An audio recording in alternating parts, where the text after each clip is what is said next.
Хятадын шилдэг өгүүлэлгүүд. Зохиолч Чи Зижиан. Ботон гахайн тос. 1956 он. Би 30 нас хүрч 3 хүүхдийн эх болоод байлаа. 2 хүүгийн ууган нь 9, удаахан 6-тай. Харин отхон охин маань 3-тай.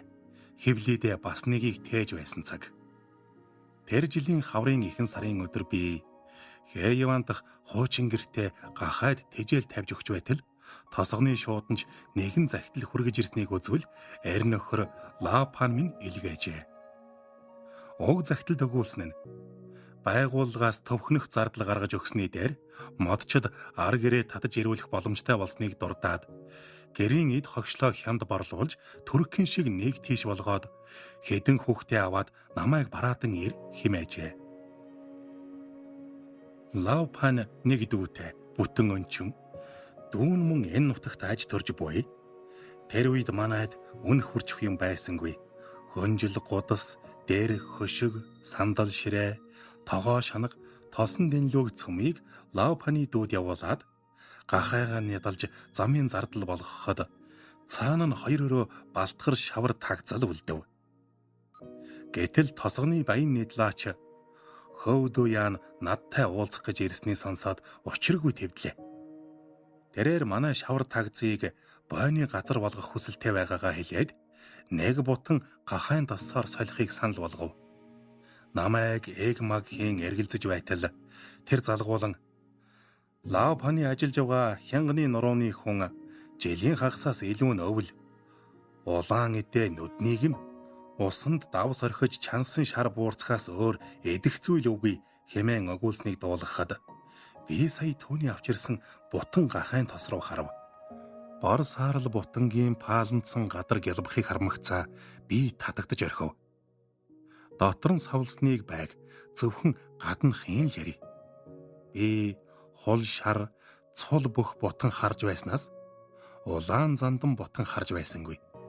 Тэрхүү бутан сэтгэл алдрам өнгө үзэмж цогцолсон агаад өндөр нь 1 тохой, өргөн нь 2 тоо гатлав. Бөөрөөрөө түнхгэр нь эгээл 4-5 сартай тулгар эмэгтэй луга зохилдох ажээ. Сэтгэл хөөрөөд доторх гахайн тосыг ч харсангүй солихыг дуртаяа зөвшөөрөв. Бутангийн тагийг авахад шинхэн тосны үнэр нял хийж лавлан харвал дөнгөж сая шахсан гэмээр гахайн тос гялтайж байв. Тос сонсныг бодвол бутанг дүүргэх шахам их талдаа юмсанжээ. Багаар бодоход 20 кг хүрэх бололтой. Чандган цагаан гахайн тос сайханж Хөөдөян дээр дор нь мэтгэл шавхрууг нь царцаасан байх вэ гэсэн хар дөрөхвэ. Нэгэн урт мөчр олж ирээд шалгаж үзэхээр гахайн тос руу дүрэхэд Хөөдөяны амьсгаад ярдж байв. Миний дүрхэн налгуур мөчрийн орхон гүн ёроолдон тулахад тос хольцгүй цэвэр гэдэг нь нотлогдлоо. Мөчрөө сугалж авах үед Хөөдөян энэ тосыг шинхэн хайлуулсан юм. 2 гахайн тос орсон. 1-2 халбаг эгч бай хүн дэдүүлэлгүй өөрөө л хэрэглээрэ. Үүнийг би чамдал гэж бэлтгэсэн учраас өөр нэгэнд өгвөл миний хүндэтгэлийг дорд үдсэн тооцоорой гэснийг дуулууртай хүлээн зөвшөөрөөд бутантай тосыг хашаарав гаргалаа. Би зам дээр хүүхдүүдээ хүлээж байв. Тус дорсон том хүүдээ 4 аяга, 1 боотол савх, 5 жим будаа. Хөнгөн цагаан гадартай бортог зэргийг өөрүүлж удаах хүүгээч бас сул явуулсангүй. 2 бортог ногоо, 1 хэсэг эрдэн шишийн бим бариулав. Чингээд өөрөө удын мөчрөн сэвэхтэй өөрийн болон хүүхдүүдийнхээ хувцсыг хийж үрээд дээр нь отхон охиноо суулгаж бутан тосоо өмнөө тэвэрлээ. Барооны эд улирал байсан цаг.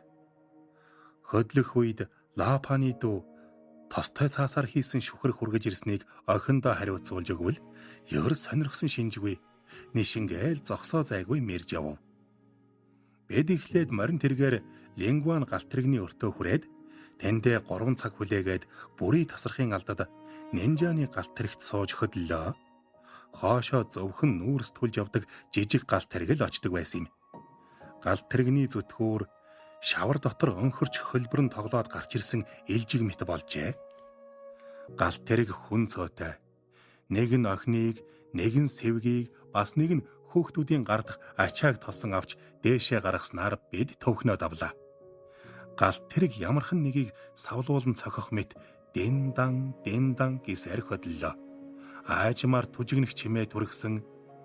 Ортооноос хөдлөх үед удаахүү маань тэнцвэр алдан унахдаа суудлын өнцөгт толгоогоо цогчхов.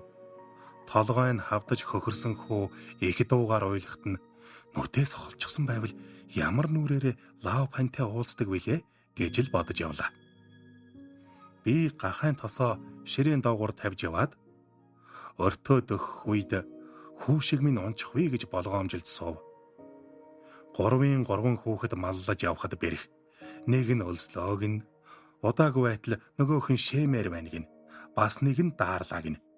Би ийш ээж эргэж идэх юм хайж тийш ээж эргэж зузаалах хувцс ирнэ. Бүрий тасарчээ.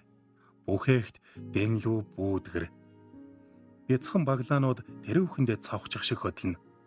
Ууган хүү цонхналж удаахан суудал дээрээ хэвтэж баг маань миний өвөр дээр бүгд унтжээ. Би хүүхдүүд болоод ачаагаа алдхаас эмээгээд унтаж чадахгүй төвчсээр үүрийн гэгээнээр сая нэг нинжиад ирлээ. Лапаны захидалдаа өгүүлснээр одоо холын аянчдын тээврийн өртөөг олох ёстой. Эндээс хар мөрөн рүү 3 хоногт нэг удаа нийтийн тэрэг хөдлөнө. Тасалбар нь үнэтэй яатахад дөнгө сая нэг тэрэг нь хөдөлж өгчээ.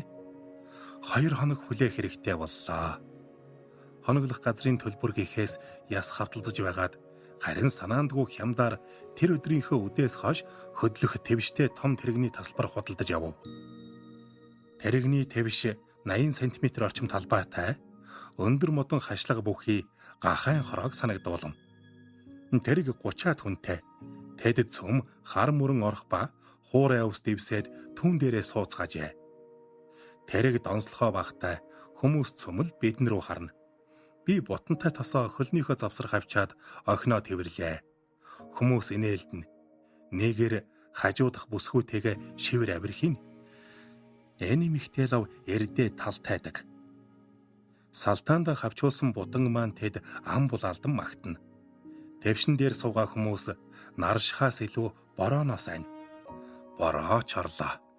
Тэд толгой дээгүүрээ берзент дэлгэн нөмрлөө. Эхлээд аянга цахилж байснаа бороо 10 хором хэртэй зөөлөн шиврээд гэнэт асгаж эхэллээ. Зам хормхон зур явахын эцгүү болж бид буурчин газар олж хоргодов. Бидний хөдлөхөд тов тунгалаг байсан тэнгэр 2 цагийн дотор замыг шавар балчиг болгож жолоочийн явах нь ширүүдэж миний хамаг бие шархирч тэвшин дээр хүмүүсийн гэдэс зайлагдав. Тэнгэрт бөөн хаар үүл нүгэлдэж чөлөөгөр нь аянг гялбана. Даавууга дэлгэж нөмөрхийн завдалгүй шавшиж гарав. Би берзент дэлгэж хүүхдүүддээ нөмөрглөө. Өглөөх нь тосоо унгаж зарим нь асгачихсан.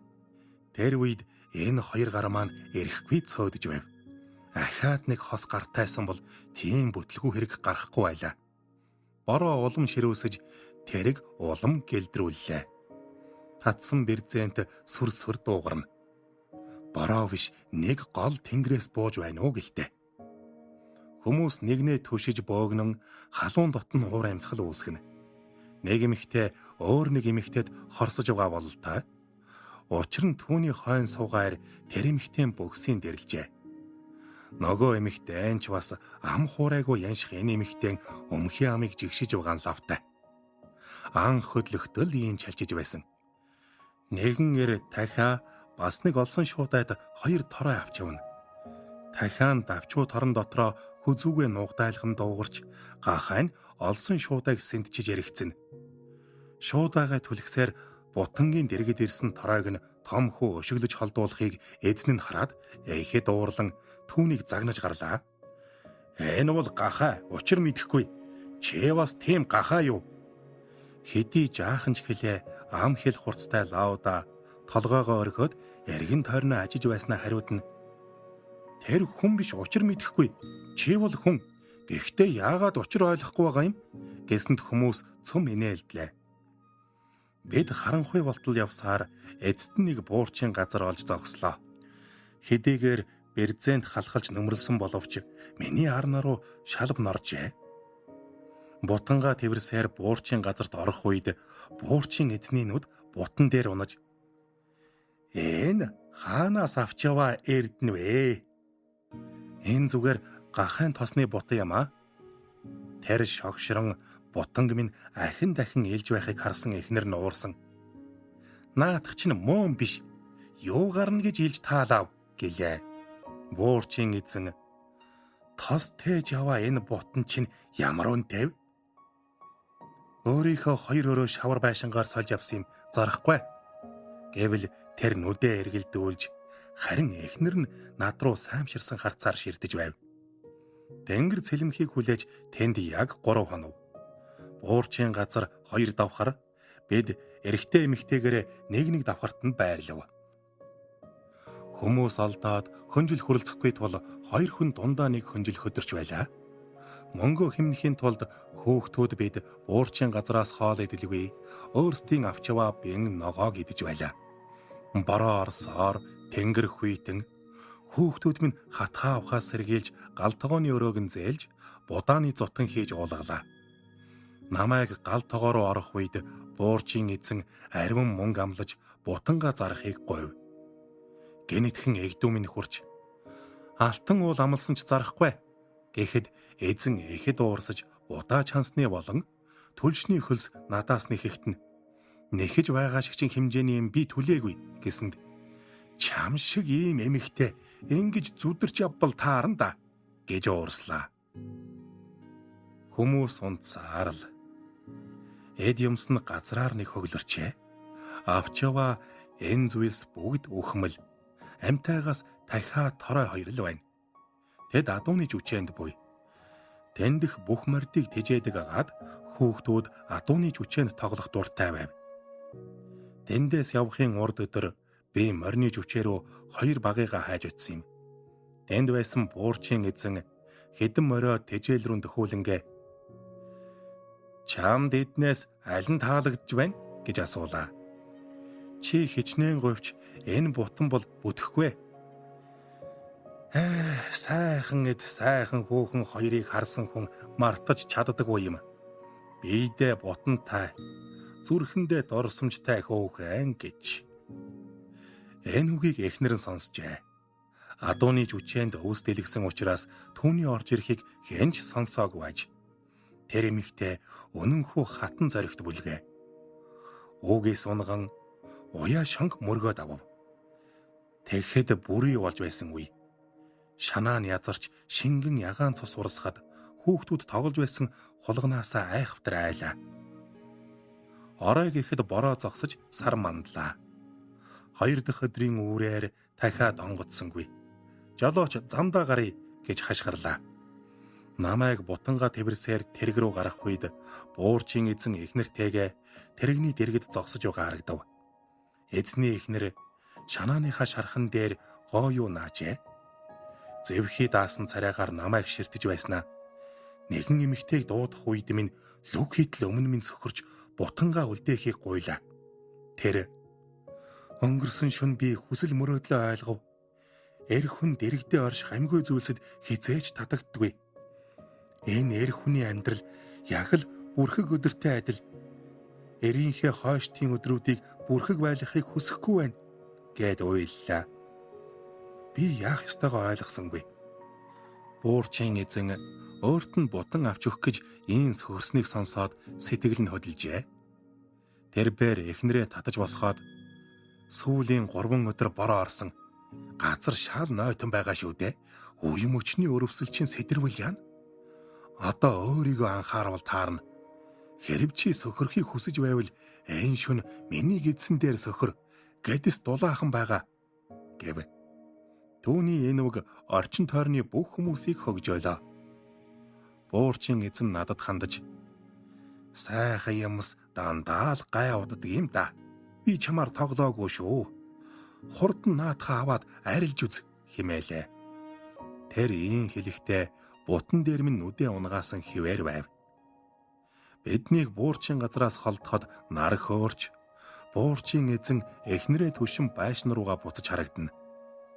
Миний нүдийг нулимс бүрхэв. Энэ бутан хоосон тагзаар сольж авсан гэхэд хосгүй эрдэн ямдаг уу? Хүмүүс тэдний эвтэй найртай үлдсэнийг хараад бүгд сэтгэл хангалуун байлаа. Эрчүүд хоорондоо ярьж, хүүхнүүд дуу аялан, шувууд баясгалантай жиргэж, огторгүй өд баярын дууд суурайлна. Тавшин дээр хүмүүс уурчин газар одоо хөнгөө болж, эзэн нэг өрөөндөө өмдөө шидэлж, нөгөө өрөөндөө эхнэрээ эзэн дээрээ сөхрүүлж байгаа байх та гэлцэн чанга дуугаар хөхрөлтөхөд дунд хүмүн гэдэс маш зөөлхөн хүн сөхрүүлж болох юм уу да гэхэд нэг шар хууцтай эр хүний нөгөө уяа олсороо эм хүнийг тогтоодог юм аа. Нэг хоёр уяа давхаар эмэгтэй хүн өөрөө сөхөрдөг юм гэв. Хүмүүс их дуугаар хөхрөлдөнө. Тэр уяа хүлээсэн тэгээд хаана байдаг юм бэ? Над хэлээд. Бид инээлдэж явсаар орой болголоо. Тэрэг Хуан гол дээр зогсож бид бяцхан буурчин газар олж жаал юм идээд цааш хөдөлж нар жаргах үест хар мөрөнд хүрлээ. Хар мөрөн бол миний энэ амьдралдаа үзсэн хамгийн том хот билээ. Хотын дэрэгдүр харлуу гол урсан өнгөрдөг аж. Барилгууд нь өндөр, зам нь хөлгөр, годомжинд хүмүүс олон. Минийхээр бол энэ хот нэлээд чинээлэгтэй орох буй за. Эмэгтэйчүүд нь богино банзал өмсөж гуяа эл гаргаснаас үзвэл чамгүй нээлттэй газар болол та. Аянчад хөлөг онгоцны зогсоолын дэргэд машин тэрэг тасралтгүй сүлжинэ. Би тэр тайд цайрах завин дээр суухыг мөрөөдөж байлаа. Эндээс нэг өдөрт том жижиг хоёр онгоц хүн тайварлдаг.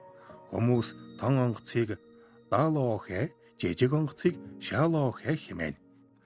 Бид тэр өдрийн үдэд жижиг онгоцонд нь явлаа. Даалоохэ 2 өдрийн дараа хөдлөх гин. Би 2 хоног хар мөрнөөр явж Лапан дээр очих болсондоо баяртай байв. Онгоц сүрлэг их уулсын дундуур ороод явчих вэ? Хэдэн оны хэдэн сард гарч ирэх нь таашгүй мэт санагдаж миний оюун бодолд ёр усын үзэсгэлэн цогцолж байв. Тасалбараа авчихад дэлгүүр хийсэн 20 чи артай зэнхэр даавуу, 5 чи энгийн даавуу, сар шинээр хөөхтүүддээ өгөх хувцас авсан билээ. Хар мөрний нөгөө эрэг зөвлөлт холбоот улсын нутагт бол энтхийн дэлгүүр хоршоо бүрд зөвлөлтийн чанар сайн үн хямд бараа таваар дүүрэн. Би хэдэн ширхэг эдийн саван хэдэн толгой лаа худалдаж авснаар мөнгөөч бараг шавхлаа. Онгоцонд суухад богцонд ердөө 6 юм үлджээ. Тэр үед мөнгөний ханш сайн байсан тул онгоцны хоолноос хэд хэдийг авахад энэ мөнгө хөрөлцөхүйц байв. Том онгоц нь жижиг онгоцны нэг өдөрт туулах замыг 2 өдөрт туулдаг гин. Бас энэ онгоцны суудал твштэй тэрэгтэй харьцуулахад маш тааламжтай. Донсолгоо савлгаа гүн дээр сэрүүхэн нь таатай. Би онгоцны арын хэсэгт зогсоод уул усны сайхныг бишрэн хүүхдүүдээ хүлээж зогсов. Хөлөг онгоцны тогооч нар загас барих нь үзэгдэнэ. Тэр үед загас элбэг тороо шидээд хагас цагийн дараа гэхэд дүүрэн загастай татаж гаргана. Хүүхдүүдийн жаргалтай найд цангинана. Онгоцноос буух үед тэд ихэд хорогдонгуу байв. Бидний буусан газрыг Кайгу Канг гэдэгч хүмүүс Кайку Данг гэж хошигнон дуудана. Лаопаны байгаа Шао Чайхэний захиргаа байгууллага энэ юм. Эндээс ахаад 50 км зайтай.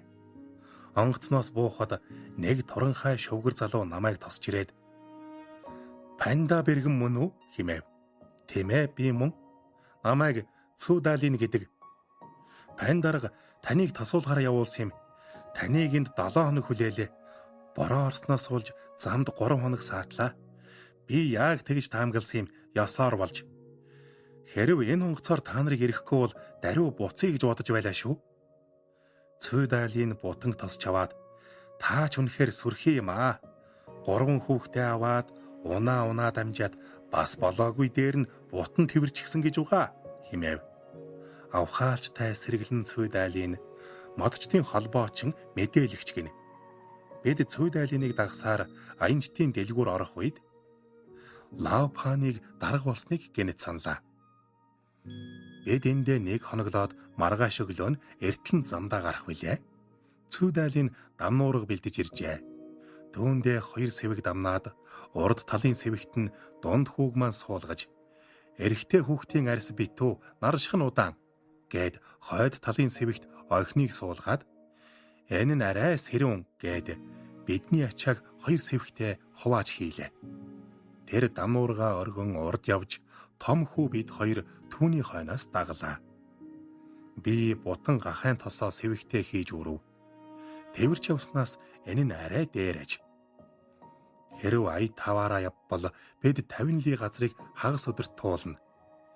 Гэвч бид ачаа ихтэн дээр ойн замын хэцүү бэрхийг огүүлхийн эцсэггүй. Цүйдаалын хагас цаг хэртээ яваад амарч уух юм залгина.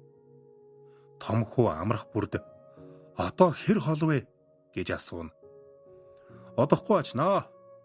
Тэр өмнө харагдж байгаа уулыг тариад л орлоо гэж цүйдаалын хариулна.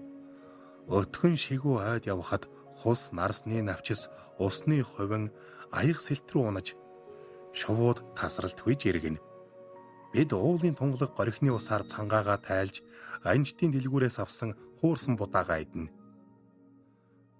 Цэцгээр хээ шагалжээ. Охин үе үе цэцэг шүүрч хэлгий сараан цайн одуул цэцгийг амандаа хийн. Би түүнийг цэцгэст хордох вэ гэж айхын сацуу. Охины амнаас ханхалж буй цэцгийн үнрээр эрвэхэ зөгийн сэлт ирж түүнийг хатгах вэ гэж болгоомжлох вэ. Охин гав дуурч бяцхан гараараа тэднийг үргэж байлаа. Хамгийн халширмаар амтан бол хүний цусаар хооллогч үл үзэгдэгч шумуулын сүрэг. Замын турш тэд биднийг зовоож байлаа. Сэвэгт буй хоёр өчнөө олон хатгуулжээ. Миний сэтгэл зовниж даапаны өмнө нүгэл хийчихсэн мэт санагдаж байлаа. Тэр 3 хүүхдээ ингэж зүдэрч явна чинээ санаагүй байгаа нь лав. Магад надтай нэг хонжилд таатай унтахгүй үзье. Бид яван явсаар үд хэвийг алдаад ойн хүнээс морд янцхаах чимээ сонсов. Цүйдаалын дамнуургаа буулгаад эд лав ан хийж яваа орчоон хүмүүс эсвэл модчд биз гэв. Дододлгүй буу мөрөвчлсөн 4 хээр морьтой орчоонууд модон дундаас гарч ирлээ. Морьдоосоо буугаад цүйдаалынаас хаа хүрхээр яваа юм бэ гэв. Шаа чаахэ бац хүрх санаатай явна. Эндээс морь аваад энэ хүмүүсийг хүргэж өгч болно шүү гэвэл цүйдаалын би ядраагүй гэд том хүү бид хоёрыг мордууллаа. Хүү бид хоёр морь унаж үзээгүй лээ. Гэвч морь номхны сацуу би туйлын ядарсан тул морь миний авралын од мэт санагдаж бутангаа үүрсэн чихтэй мордон хэсэг яваад дассан билээ. Орчоонууд бидний хөдөлж хэсэг хардсан явснаа цолбуурын маань өгөөд цүйдаалын дамнуурхыг сэлгэж мөрлөн түүнийг амс хийлгэж байв. Тэд үнэхээр нэмжин сэтгэлтэй үндэстэн санжээ. Энхэл донхолтой ойн замд мордын явах нь дадамгай. Гэтэл санаандгүй явтал морь маань ургаа чулуунд бүдэрч би ойчв. Гарын арьс жаахан зулгарсныг ис тооцвол бэртэл гэмтэл үгүй. Харин хөөхий бутам минь хаг усарч төмөн хэсэг болжээ. Хариугүй очихын даваан дээр хаанаас ийм гай тохиовоо гэж бутангаа бодох бүр зүрх өвдөж тэргийн аргагүй харуулсал шаналлд давтлаа. Буурчин эзэнд үлдээчихсэн нь хавьгүй дээр байсан мэт санагдам. Цүйдаалын намайг тайвшруулад бутан хагарсан ч тос нь идэж болохоор байна гэд савлаж болохоор бортог аяг сэлтийг дүүргэж хамж хийсний дараа үлдсэн тосыг нөгөө цаасан шүхэрт боолоо. Тосонд шоргоолж өмж байв. Бодхоос хайрын энэ бутан үнэхээр ховор сайхан эд байжээ. Яах гэж моринова. Тэдэнд чажлуудаад баг хоёр маань бас над шиг унахаас айсан уу? Морин дээр дамнаж явсан сэвэг дотроосоо бууй гэж бахиралдаж байв. Хамж хийсэн гахайн тосоо хамгийн сүүлчийн морин дахь сэвэгт хэлээ. Бид явсаар нар жаргаж сар мандав. Туулайд үүр хэвтэрлүгээ дэгдэж шар шувуус сүрхийн нэснэ. Орой 8 цагийн хэрд бид шаач хаахя баазд ирлээ. Хоёр баг маань нэгэн тунджээ. Биднийг лавпан угтаж ол зомг ихтэй юу хэмээ мэшээж зогслоо. Хоёр өхөрчин хүү дамнуурга буулгав. Тэнд 7-8 байшинд 30-аад ажилчин байрлаж байжээ. Түүний дотор 7-8 гэр бүл багтана. Би заримаас нь хэд хоногийн хойно иржээ. Тээнхүү бид хууль бусаар алт олборлж байсан уурхайчдын хуучин шавар байшинд амьдарч эхлэхэн дээрээ. Орчоонууд байшинд унтаж дасаагүй ойдоо л унтах дуртай хэмээгээд биднийг хүргэж ирээд буцлаа. Энэ 2 өдөр Шааж хаахагийн хүүхдүүд сүрхий дотнослоо.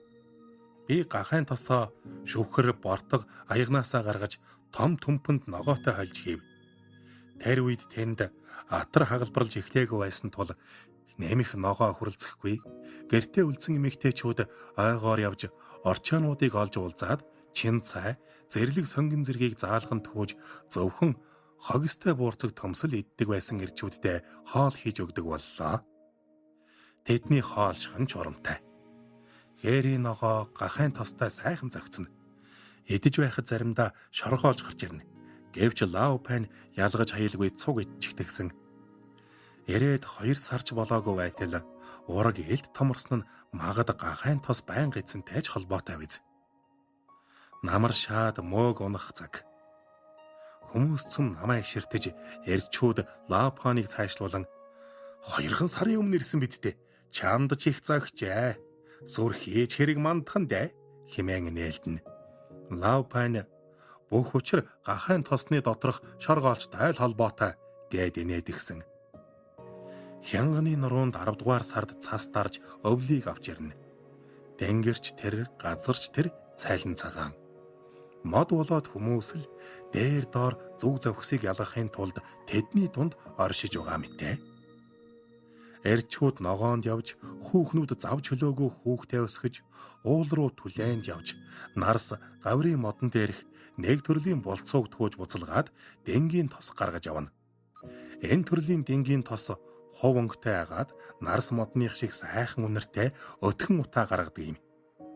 Би нарсны давирхай буцалгаж байх үед нярайлсан билээ. 1957 оны 4-р сар. Өмнөд нутагт магад буудай соёолж байгаач энд цасан цагаан дайд хിവэр. Эндхийн ганц эмнэлэг нь шарах сорь боох төдий бөгөөд түүнээс цаашхын шуудхан өөр тийш явахыг зөвлөнө. Эх хүнд тээсэн үрээ алдах шиг айдас үгүй. Хаа очиж миний хувьд өмнөх 3 төрөлт хүнд байгаагүй ч харин энэ ураг сүрхий том ажээ. Хамаг би тарж бутрах гэж буймж хэрхэрч халуун ханзан дээр байж ятан хөлбөрөнд тэлчилж байтал ашгүй модчилж явсан улс уулнаас буцаж ирлээ. Амьлэгт хүртэл түргэн өөр тийш явахыг зөвлөв. Эндээс хамгийн ойрхон суурин тийш морин чаргаар явхад адаглаад 3 цаг шаардлагатай. Гэтэл цүй дайлын хар мөрний цаад эрэг дагуу байх зөвлөлтийн хөлийн суурингийн аль нэг рүү явах санал гаргаж Лао Пань тэр даруй морин чарга бэлтгийг тушааж намайг 2 давхар хөнжлөөр хучаад цүү дайлынаар харгалзуулан хөдлөлөө. Хар мөрөн хөлдсөн байсан тул гатлаг онгоц бэрваз гэж түүг удсангүй. Хөлийн зурууст очих үед өвдөлд туйлдаа хүрлээ. Тээш нэвтрхийг хориглох хөлийнхэнтэй хэл авалцах хэнч байсангүй. Лао Пань миний эдс рүү зааж яргалсан байдалтайгаар толгоогоос ихсчихэд тэд миний байдлыг харуут биднийг оруулж эмнэлэгт хүргэж өглөө. Энэ бяцхан тосхон Хилеба буюу талах гэсэн нэртэй. Орос хүмүүс угийн талханд дуртай учраас ийм нэрлээ бизээ. Хавар цагт мөрний нөгөө талд энтхийн барьсан талхны үнэр ханхалдагсан. Төхөөрөмжийн хангамж хүрэлцээ сайн тов хийсэн бяцхан эмнэлэгт цав цагаан хууцтай настай автрэмж биднийг огтож авлаа. Тэр миний байр байдлыг ажиж байснаа эхлээд нэг тарайд одлоггүй миний хэвлийг зүсэж Мяратай гэгчийн лунцгар эрийг гаргаад ирэв. Тэр бараг 10 жин байсан учраас би өөрөөрөө төрж чадаагүй байж. Лао Пань намайг амарч тавирсныг үзээд их барьсан эмчид нудраг хамтдхан яслав. Яаруу санд руу гарсан тул ганц чихэрч дайж ирэхээ мартжээ. Лао Пань сандран бугуун цагаа шуудхан тайлж хагас боодол тамхи өөрт байсан 2 вяны хамт эмчид барихад хүмүүс цөм инээдэн болов. Эмч над руу заагаад өвчтний хойр хавьд тамхи татаж болохгүйг занган анхааруулж байлаа. Мессежлбар хийлгэсний улмаас тэр 2 өдөртөө бид буцаж чадсангүй. Эмилгийнхэн биднийг дайлж зочлон мордын маань тижээж совилогч эмэгтэй надад дахианы өндөг талах бас хүүхдэд маань хувцас авчирч өглөө. Буцах үед хайрт совилогч эмч нартаа сэтгэл хорогдож байлаа. Бидний гарах үед хөлийн харуулууд хэм маань ч ойлгохгүй бичихт лав панаар гарын үсэг зурвалав. Шав чайхэд буцаж ирээд лав пан Кайкукан явж эхнэрээ амаржуулахын төлөө хил зөрчснөө өөрийн биеэр хэлж баазын дарга байх эрхгүй гэдгээ хүлээлээ. Гэвч түүнд сануулга өгснөөс өөр шийтгэл хүлээлгэсэнгүй. Тэр Кайкуканаас хэдэн чихэр авчирч айл өрөх бүрт хувааж өглөө. Хүүдээ Сүүшээ нэр хайрлаа. Түүний өхөөр нэр Маи бүлгээ. Гахайн тостой хамт шоргоолж идэж шим тижээл авч байцсандаа бус бид хоёрын хинтэнж төсгүй том жижиг гэл хар хоёр нүд нь шоргоолчиг харагддаг учраас тэр юм. Маи гавийн хүүхдүүдээс хамгийн царайлаг нь. Оргон магнай, өтгөн хөмсөг, хянган хамартайн дээр уруулан намайг дуурайжээ. Тэр хавийн бүхий л хүмүүс түүнийг өхөөрдөн Маи гэж дууддагсан. Маи 4 нас хүрлээ. Цуйдаалын энэ баазад ирсэн Чэний нэрт багш хүүхэнтэй суулаа. Хинж харсан сэтгэл алдам гацуур шиг гоонороо нүд хөмсөг болсон эмэгтэй ажээ. Түүнийг энэ хавийн багш гар урчууд гих мэтийн 2-3 залуу эргүүлж эцтэй тэр Цуйдаалынд зөвшөөрсөн юмсанж. Хүмүүс Чэнийн сэтгэлд нь бус Цуйдаалынд өвлөж ирсэн маргад эрдний эмжээртэй алтан бэлзэгт болсон гэлцэх. Заншил ёсоор хормын өмнөх шөнө ор дарах 8 ёс үйлдэв. Хос залуус анх удаа нэг орон дунддаг энэ заншлаар бэр буулгасан айл төвшин байдаг гэх. Цуйдаалын Чэнийн хоёр Маид их хайртай. Ээж аваасаа холддгоо хүүхэд энэ ёслолын үеэр Цуйдаалынтэй ундахыг дуртай наргагүй зөвшөөрч түүнийг тэврээд явах үед би Цуй ахтайгаа ундах юм уу? Чинэгчтэйгээ ундах юм уу? гэж асууж байлаа. Лав пан Чинэгчтэйгээ ундтвал Цуй ах чинь бөгсөн дээр чинь алгадын шүү гэд инээж байлаа. Маигийн гэдэс шүнжин өвдөд ор дарсангүй гэж маргааш өглөө нь Маиг тосж явахаар Лав паныг очиход Цуйдаалыг хэлжээ. Гэвч өглөө нь зүв зүгээр болжээ. Дэдний хурим хаврын тэргүүн сард нээжгэр сайхан болж Шав Чэхэгийн хүмүүс бүгд цуглалаа. Бид байшингийн гадна барьсан гал тогооны асарт байрлаж, эмэгтэйчүүд нь ногоо бэлдэж, эрчүүд нь арх ууцхааж, хүүхдүүд чихэр жимсэнд шандуурч, орой болоход залуус залгуулад шинэ өргөөнд бүтэн шүнжин найрлаваа. Хормон дээрээ шинэ бэрийн хуруун дах бөгжийг хар цуутал гэнэтхэн маргад эрдний хэмжээр нь нүдэнд туслаа. Үнэхээр тэр эрднийг нэг харсан хүн ахиж мартахын аргагүй холцгүй идэжээ. Хүмүүс ам итэн шагшиж нэг нь лавал нэг байшингийн үн хүрнэ гэхэд нөгөө нь лавал нэг машин нарсны үнэтэйдэг гин. Бас нэг нь лав тайл 4-5 сайн морины солиотой гэцгээж байлаа. Бүгдийнх нь хөслөнтэд мөн бололтой. Түүнээс хойш Чэнийн хаач явсан нөгөө бөгжнөөсөө салхаа байв. Мөнөөх бөгж өвлөрийн үлрэлд бол түүний хуруунд нуугдсан хавар цагс нуу гэмээр. Ногоон шигтгээгээрээ харсан хүний сэтгэл дэнслүүлж гялалцдаг байв. Шав чахэд ирж буй хүүхдүүд өдрөөр өсөж, модчид улам нэмэгдэж байв.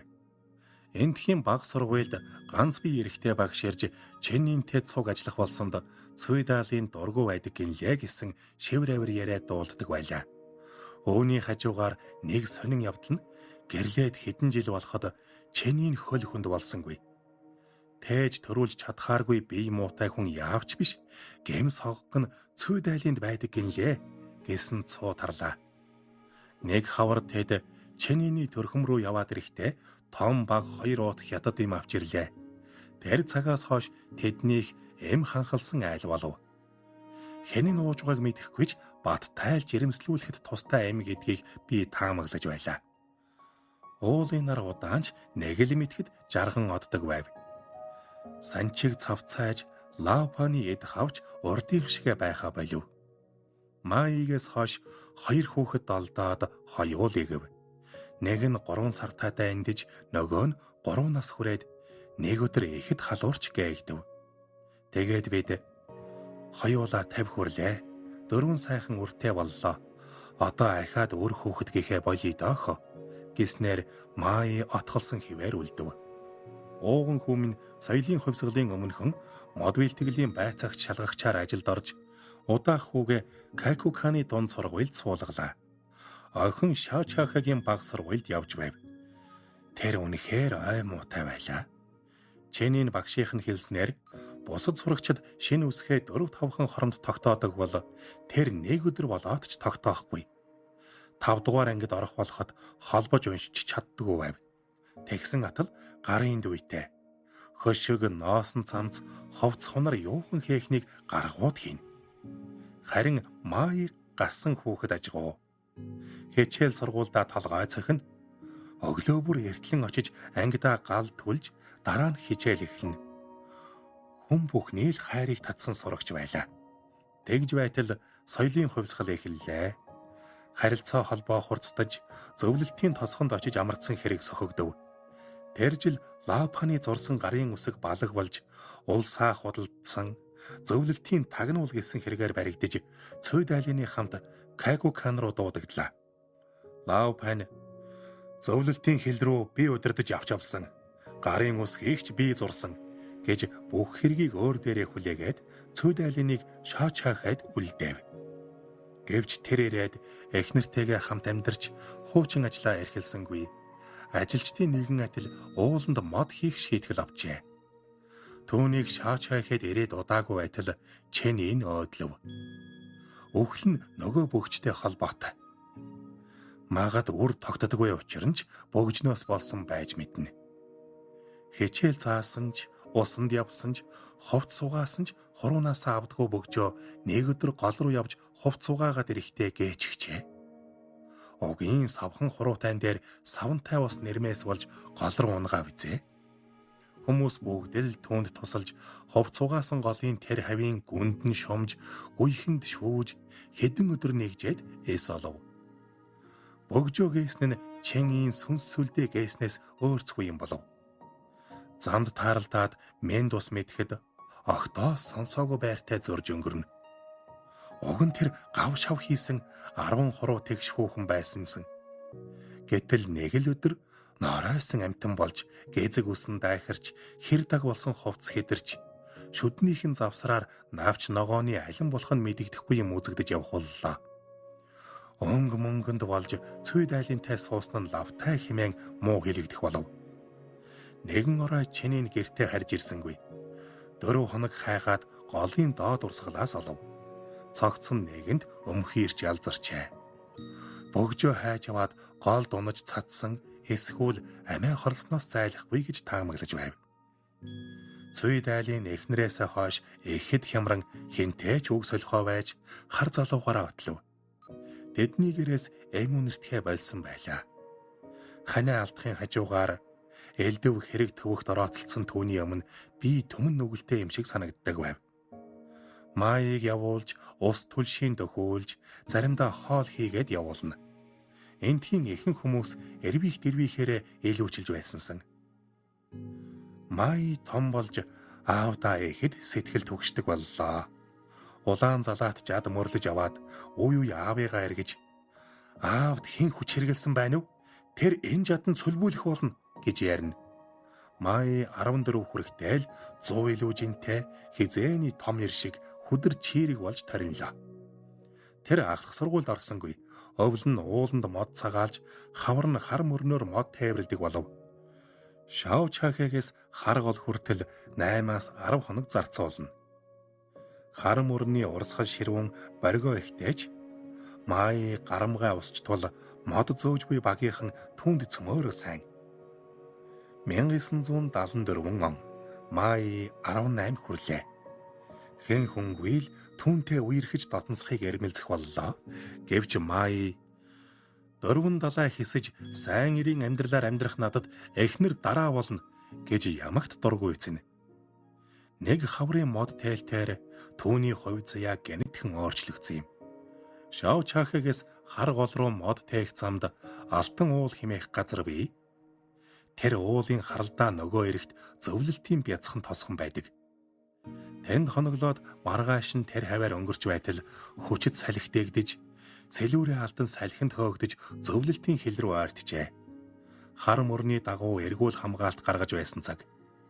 Тэд эрэг рүү туугдж очих үедээ буу агсан цэргүүдийг дуудан санаатайгаар хил зөрчөөгүй салхиар хөөгдөж яваагаа тайлбарлах гэхдээ хил авалцах гэж хэр дээл будилж хий дими тэнгэр рүү зааж байтал Маи хацраа түхэлгэж байснаа хүчтэй гихчүүлээж салхийг дуурайн үзүүлтэл цэргүүд нэр хийтлийн нээлтжээ.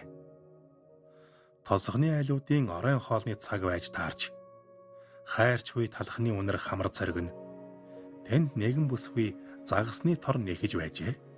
Цэнхэр даашинз алтан шаргал үстэй, дүгрэг царай, нэлмгэр нүдтэй, ганц салааг эзэгтэй, дөнгө сая улаан буурцаг эдсэн гэлтэй зузаан шунхан уруултай тэр бүсгүй өөр хэнийг ч биш Маийг л нүд салгалгүй ширтэж байлаа.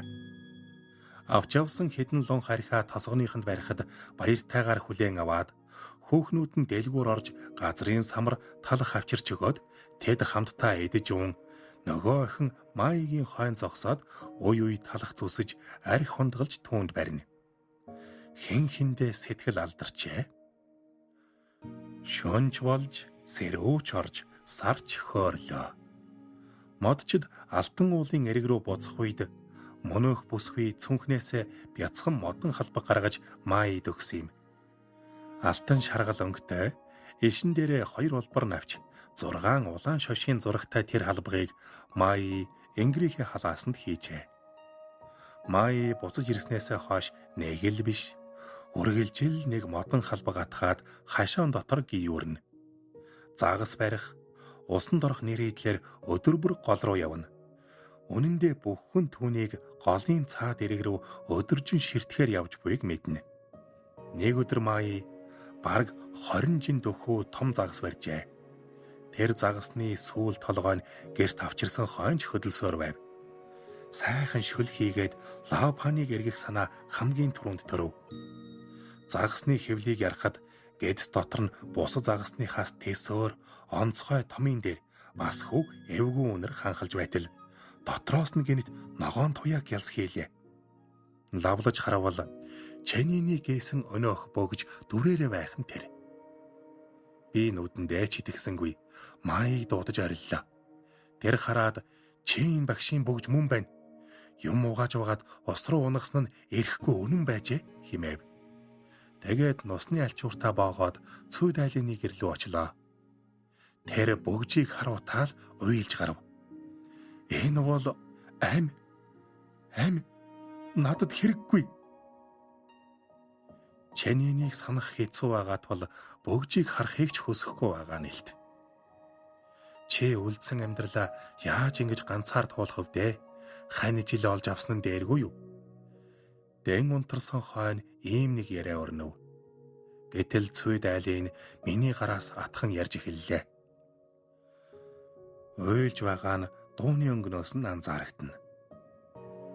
Том бэргэнэ энэ бөгж бол таних.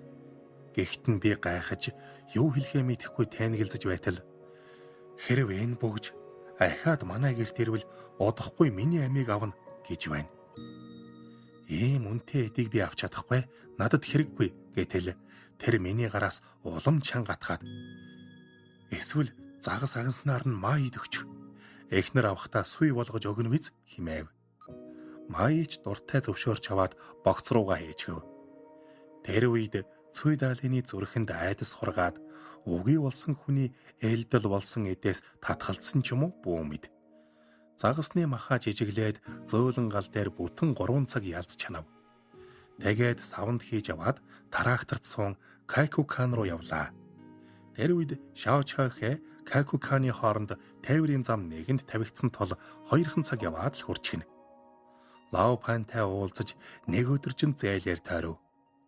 Маигийн агансан загасныг эзнээс нөгөө бөгж гарсныг дуулгахад тэр аль хэдийн сонсчихсон байлаа. Намайг буцаж ирэхэд Маи явчихсан байв. Тэр 3 загтал үлдээжээ. Эхний загталдаа Кайкуканы захиргаанд хандаж би зөвлөлд улсад төрсөн одоо тийшээ явлаа. Эцгийн минь Шаачахад буцааж ирүүлэхийг хүсье гэсэн бол хоёр дахь загталдаа эгч ах нартаа хандаж ээж аав минь эцэг хүртэл бидний төлөө зүтгэлээ химээжээ. Сүүлчийн захиагаа Лаопан бит хоёрт үлдээжээ. Би буцаж ирэхгүй ч та хоёр санаа бүүж хэлээ. Бие эрүүл мэндэ сайтар хичээхтүн гэсэн байлаа. Захианы хаан доод талд ёслон мөргөж байгаа эрэгтэй хүүхэд зуржээ. Жил бүрийн цагаан сараар энэ зураг түүний өмнөөс надтай золгох болох нэ. Май бөгж модон халбага аваад явжээ. Тэр лавтай зөвлөлтийн тосгон руу очсон байх. Уулзаж амжаагүй явуулснаа бодохоор цус хэмхэрэм шаналнтай. Хэнтэйч уулзсан энэ тухай ярьж нулимс унахчих гээд хэцүү. Гагцхүү Лаопаны төлөө л төвчж байлаа. Май хэл сургаггүй яваад өгсөн мэтээр ойлгуулж загтлыг гадагшин задруулсангүй. Хэрв загтлыг бусдад мэдэгдэвэл Лаопан эх орноосоо оруулсан хүүтэй болж ялан бүр хүндрэгч магадгүй лээ. Май баригдаад буцаад ирэхвэ. Буцаж ирэхгүй бай гэхэд чивээд өгчихсэн байхвэ. Голын хөндийгөөс хүүр ясаллоо гэхэд Майгийнх биш гэдгийг батлахын төлөө явна гэхэд санаанд багтаж өгөхгүй. Зүрх түгшээсэн цаг хугацаа өнгөрч байлаа. Өвөл болж гол хөлдөж сая нэгэн сэтгэл амарлаа.